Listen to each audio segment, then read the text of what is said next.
2,000 years ago, on the eastern side of the Mediterranean Sea, a teacher named Jesus of Nazareth went up onto a hillside and addressed a large crowd. It was a crowd of nobodies.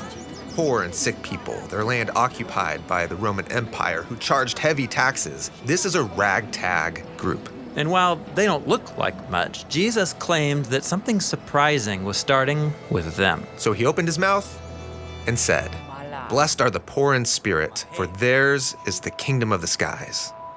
The kingdom of the skies? What does that mean? Well, Jesus uses this phrase to talk about a new kind of reality. From our perspective, we see a world of violence and corruption where might makes right. But for Jesus, there is a realm where generosity reigns, where there's justice and peace. It's a world where love is the final word. And that reality might as well be up in the skies. It's beyond us. Exactly. It's God's heavenly reality, which might seem far off. But Jesus was claiming that heaven was coming to earth, right here and now, beginning with these people. That's unexpected. And so is what he says next. Blessed are those who grieve, for they will be comforted. So this group that's at the bottom of society, they know all about loss and grief. But Jesus said something's coming that's going to turn sorrow into joy.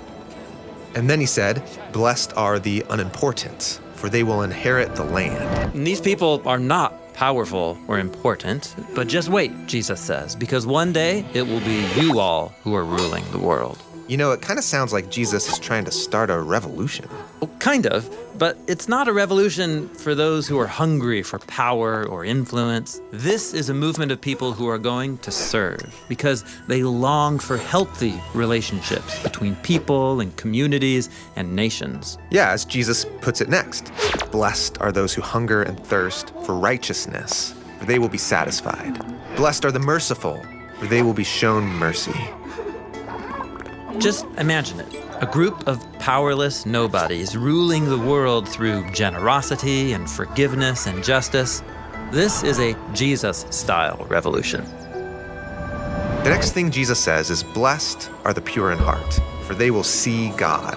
And this one really raises the bar. To be part of this revolution, my heart needs to be so pure I could look directly at God. Well, Jesus knows that all of our choices, even our good ones, are often driven by mixed motives.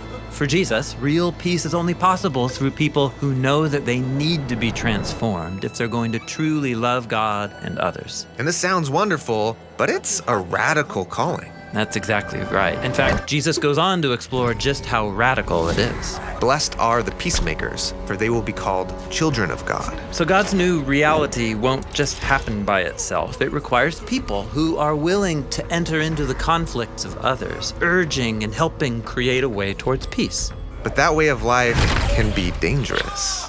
And so Jesus says, "Blessed are those who are persecuted because of righteousness, for theirs is the kingdom of the skies." Yeah, entering into conflicts and advocating for peace, that's not a comfortable way to live. And so Jesus calls people to this peacemaking revolution, and he names the high cost. Blessed are you when people revile you and persecute you and utter all kinds of evil against you falsely on my account. Rejoice and be glad, for your reward in the skies is great, for they persecuted the prophets who were before you in the same way.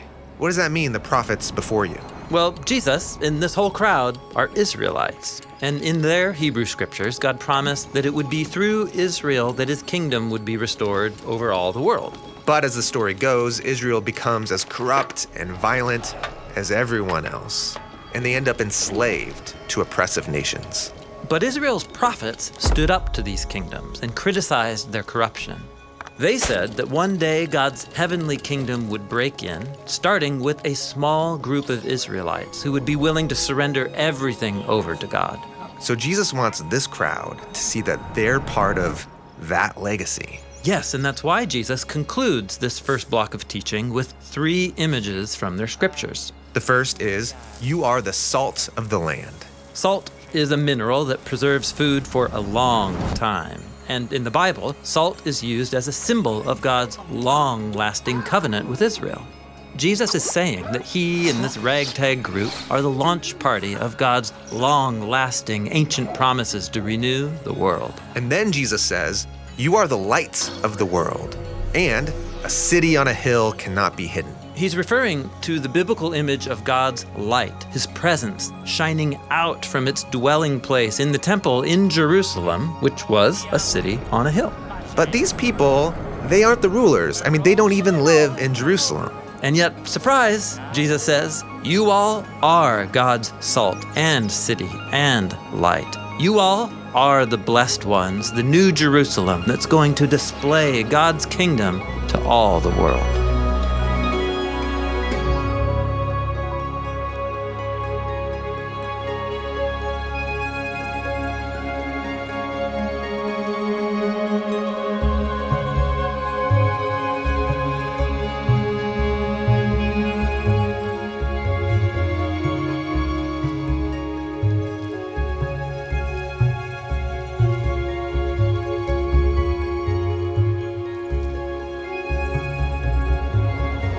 Now, how can a group of nobodies who follow Jesus become the beginning of a whole new world?